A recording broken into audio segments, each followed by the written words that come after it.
it's me, Ingrid INFP, and I'm going to be talking about French autism content creators on YouTube, and shoutouts to them. This video will be in English. I'm sorry to my French followers, but this video is not just a shoutout, otherwise it would be in French. This video is about how culture and country that you live in, your growing up experiences, affects your view of autism and ADHD. And I'll be going from my own experiences. For context, I just got diagnosed 6 weeks ago. I grew up in France. I went to French schools my whole upbringing, but that had an English section. So I had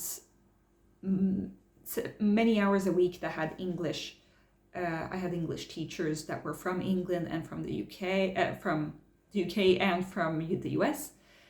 And I noticed that their way of teaching things was very different to my other French-speaking teachers, because they were from a different culture. And I think that gave me a different perspective on things, and I realized there's more out there than just the French school system, which is very rigid, very hierarchical. And that's actually the reason why I moved to Sweden, because I wanted to leave that French school system. I moved to Sweden when I was 18 to go to medical school, and I do not regret it. It's hard to know what you are leaving until you've left, and it's hard to leave a certain culture if you don't have any insight into what other cultures can look like. Because I'd lived in the same town since, from age 2 to 18, I didn't really know anything else. But thankfully, because of that, my dad being Swedish and being able to see that it was different in Sweden, having a mom who was American and having teachers who were English and friends who were English, I noticed that there was a different way of doing things, and I realized that this doesn't fit me. France is very backwards, very very slow in terms of the autism and ADHD front. They're like 10 years behind, maybe 15 years behind. I would say that my childhood growing up, I'm only 28, but my childhood maybe resembles the life of somebody who's 38. In terms of acceptance of certain more progressive things going on, such as LGBTQ plus rights, and such as autism awareness and acceptance, and in terms of different ways of learning, not learning everything by heart, but also doing group work and more creative things. I never really had to write a poem in French, for example. Throughout my school time, never. Like, it didn't become a thing. Like, often we would have to recite poems, but it wasn't like an exercise that you would write poems. Well, I've written a lot of poems in English throughout my school time, and there was a lot more creative writing. So there was a lot of cultural differences. Now, I didn't know about ADHD. It's only 4 months ago that I figured out that it's not even the same acronym for ADHD in French. It's TDAH, and not ADHD. It's TSA to say autism. So it's not ASD, it's TSA. And I think that they were using much more Asperger's, and they're still in that transition. Well, it seems like in Anglophone content creators are have already left the Asperger's behind them. Well, in France, it still seems to be alive and well, I guess, and in Sweden too, unfortunately. But so I was just watching autism content creators from Anglophone countries, so the US, the UK, Australia, New Zealand, and also smaller countries that didn't have English as their first language, but their language is too small, so like Swedish, I guess.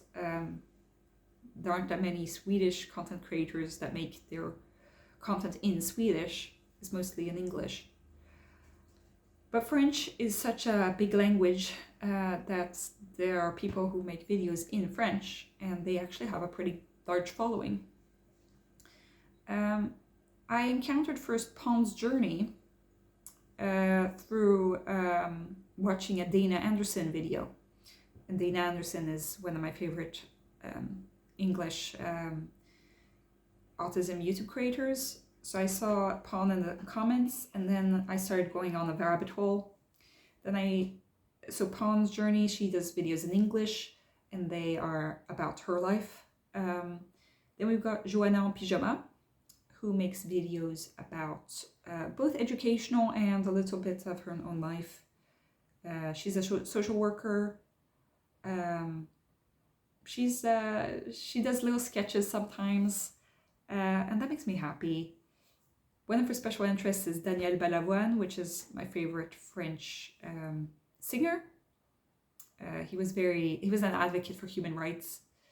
Died young, unfortunately, but I really enjoy his music. So I really like Joanna en Pyjama. I would say that she's one of the...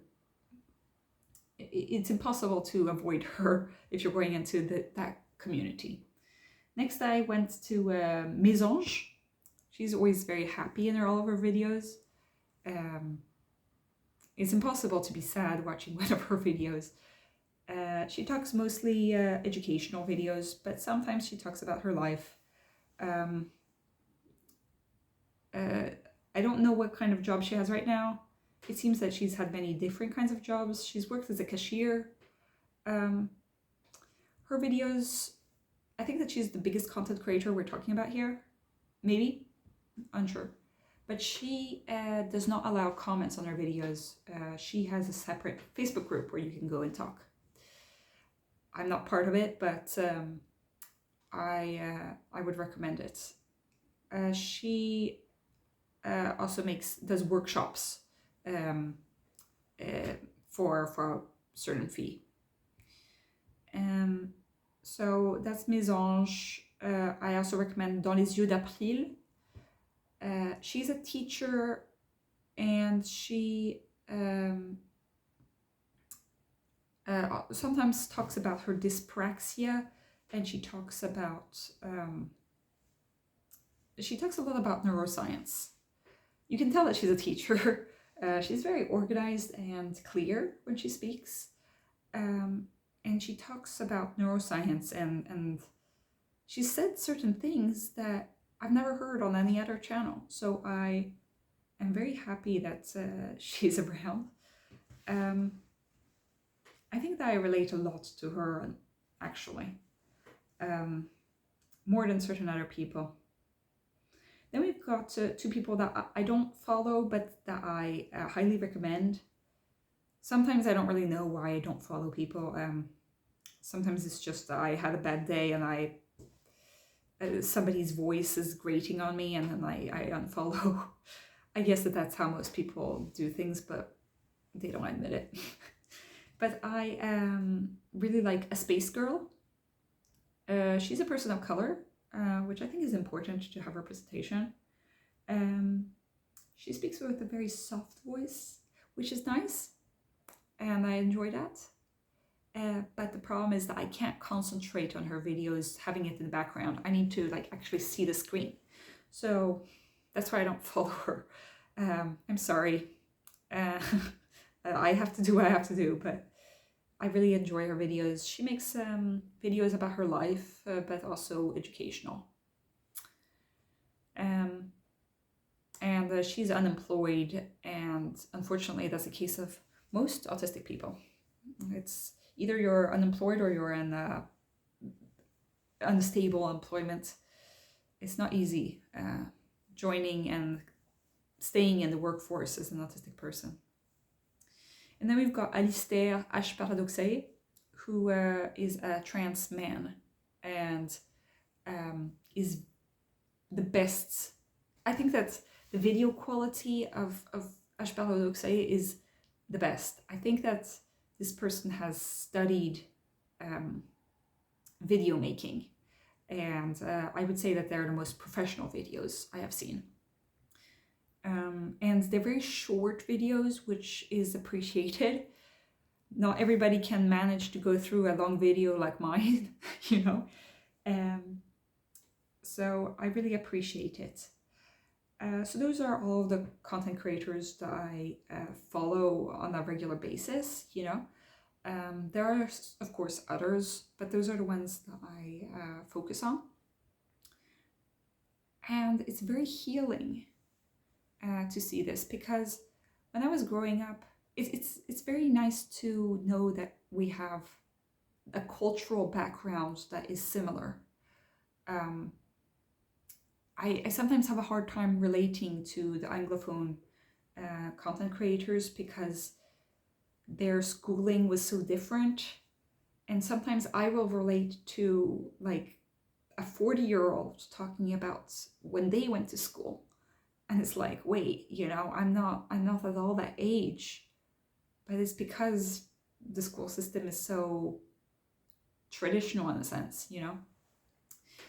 And it's comforting to know that there were other people like me when I was growing up in France, and that they also suffered like me, and I wasn't alone in that suffering, and that these people, I admire them so much. And of course, I admire every autistic person who's out there loud and proud, speaking their truth on the internet. You know, that's a difficult thing to do.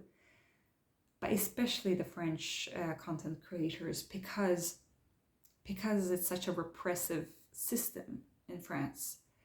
The diagnostic process is so much more difficult because, I mean, it's already difficult, you know, getting an autism diagnosis. Most GPs don't really know, and they have wild ideas about what autism and ADHD mean.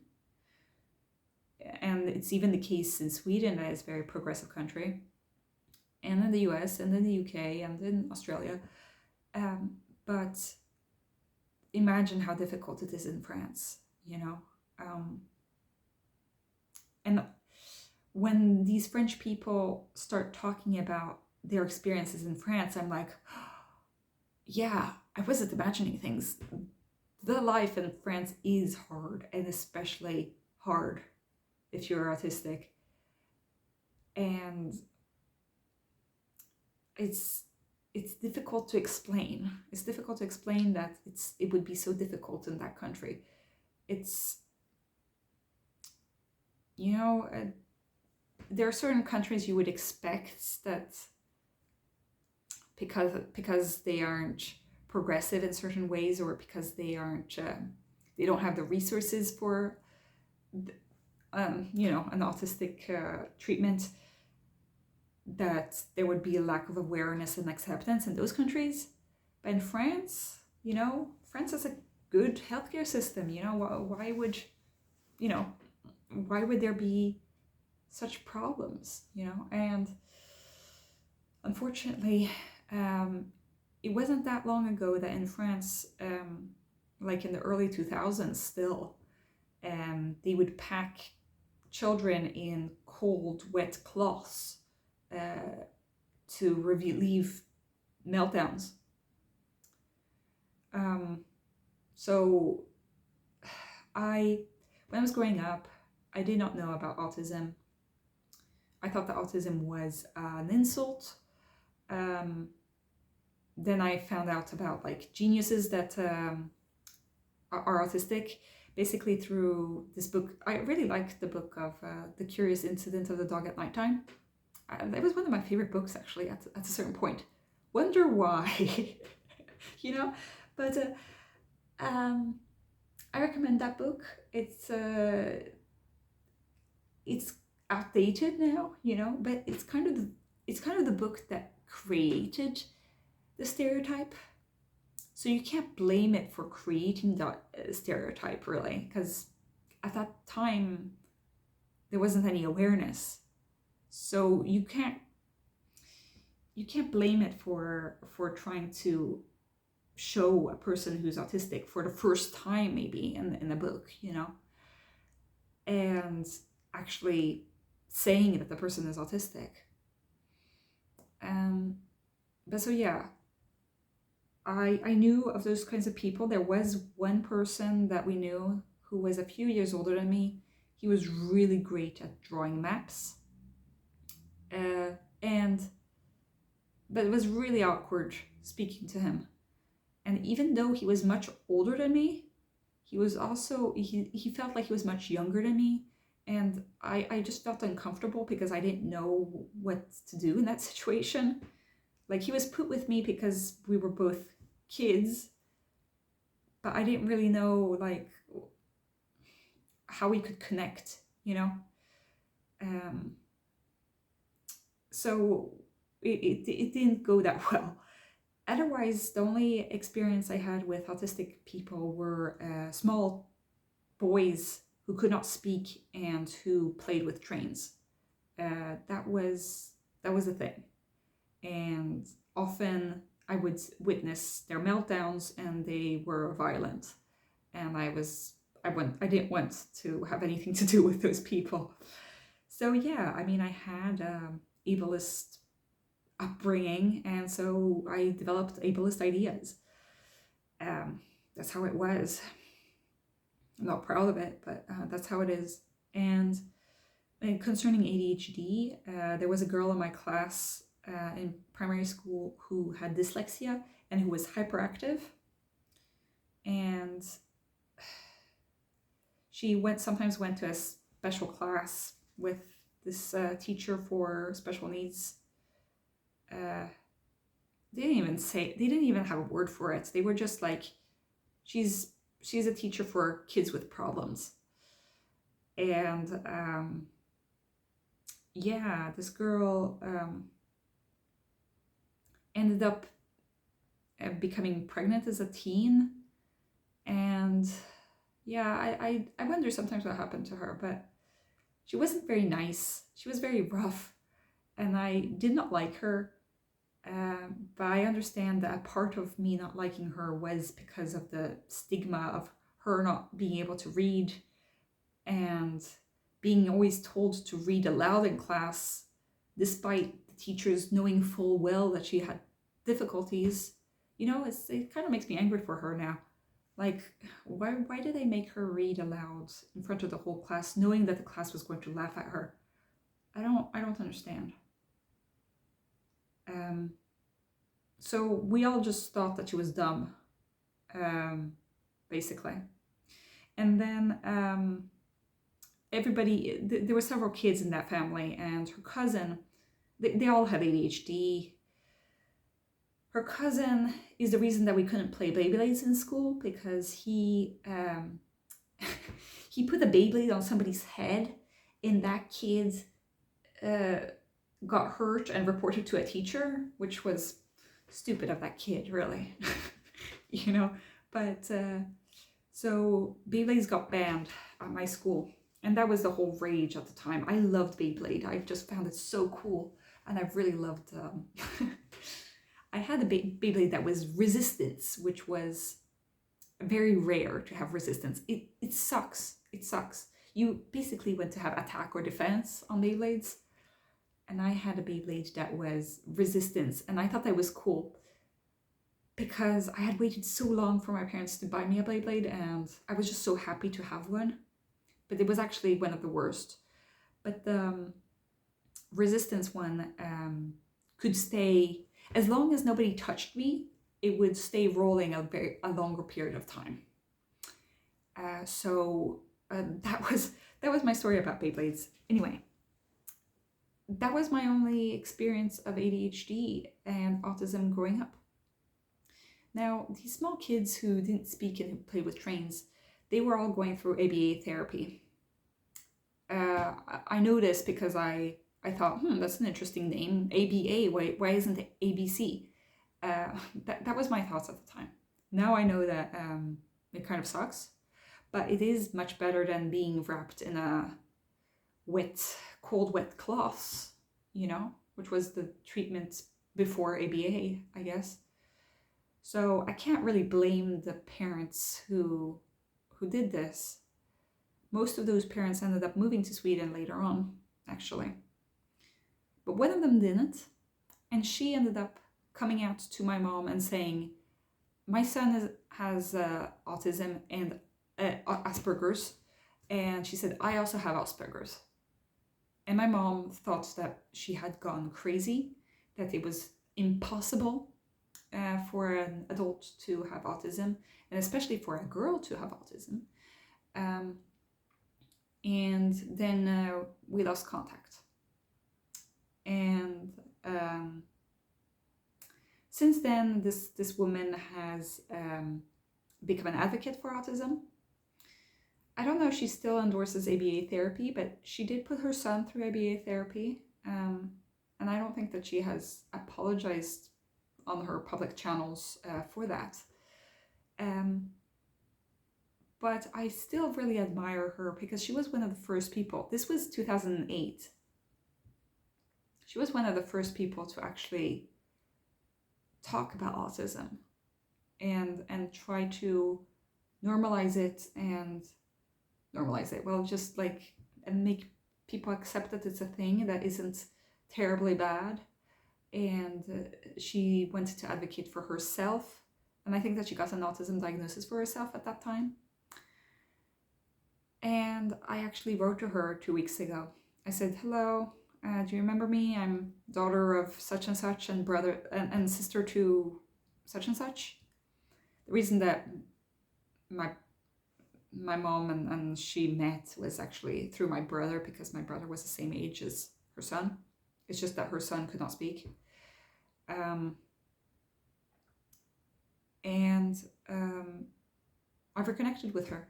And I said, I got an autism diagnosis, and I admire you, and you were an inspiration for this. And so she thanked me, and we became Facebook friends. So that was heartwarming. But just like the fact that I went through, I had no idea, and that's why I had such bad idea of what autism meant, and that's why I resisted the diagnosis so hard at the beginning. Before I went on the diagnostic journey, I kind of gave in. It's because I had such, we all have our biases, and I grew up in a very, normative kind of environment. And that doesn't excuse it, but it does explain why I was like this.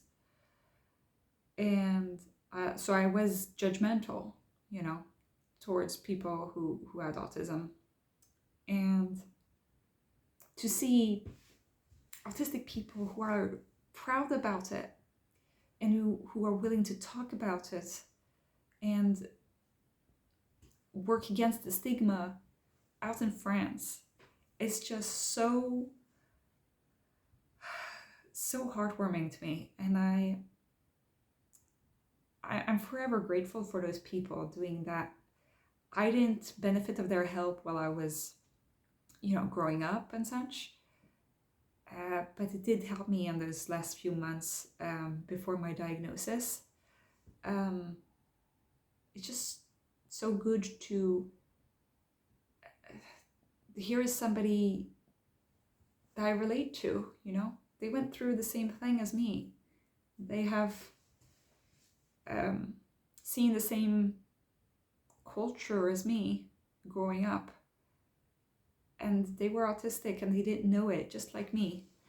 And it's different than than seeing people in other countries talk about their diagnosis and their upbringing, because there are differences between countries, you know. The French administration is terrible. The hierarchy and things is terrible. The lack of creativity in the classroom is terrible. I mean, unknowingly, this was a reason that I moved to Sweden. I didn't know that I was autistic. I knew that I was INFP at that point. But I knew that I couldn't keep on going in the same system. I needed to go to a more open-minded, accepting and creative system. And because I grew up and I went to French school, but with an English section, I could see another culture, and I could see, oh, I actually fit in more in this more Anglo-Saxon kind of culture of things. And maybe I can find that when I go to Sweden, because Sweden is a pretty similar in certain ways too, the Anglo-Saxon culture compared to France. And so yeah, that has been a long video, but I did want to give a shout out to all of those YouTubers. I will put their link in the description for those of you who are French and who might want to check them out. I want to say thank you to them. Thank you so much. And I want to just say, wow, you guys are brave, you know. I escaped. I left. I ran away because it was too hard, and I couldn't do it, you know. I had to go because I didn't know that it was autism at the time, but I knew that I didn't fit in, and I'm doing much better here in Sweden because in a certain way I can fit in a little bit better here in Sweden. It doesn't mean that I fit in well, you know, but it's an improvement. But I'm reminded every time I go back to France, wow, these things are difficult. And, you know, for me to come out to my high school friends like that, that's unimaginable, you know. We're not at that point yet. It's kind of like watching history flow slowly. Like, maybe it would be acceptable in 10 years from now, you know. 10 years ago, LGBTQ stuff was not even a thing in France. Now it is a big thing in France. But it took those 10 years, you know. So I think that in a decade, maybe I'll be able to be more open about my autism diagnosis in France. But, you know, because then it will be at the same point as we are now today. It's kind of like being in a time machine. And I don't know even how much of this is just a joke and how much is actually true, unfortunately. But yeah, so tell me what you guys think. I know that there are some of you guys who come from other countries. I'd be interested to hear about your point of view. I know that there's somebody who's Swedish who has been on my channel, who has a channel that is in English. But I'm just interested because I want to connect to people with different cultures, but I also find a comfort in finding somebody of my own culture, because maybe we can connect better, you know. Autism in itself is a culture, but I think that if we come from different countries, we will inevitably come to a certain barrier at some point. So yeah, have a great day, everybody. Bye.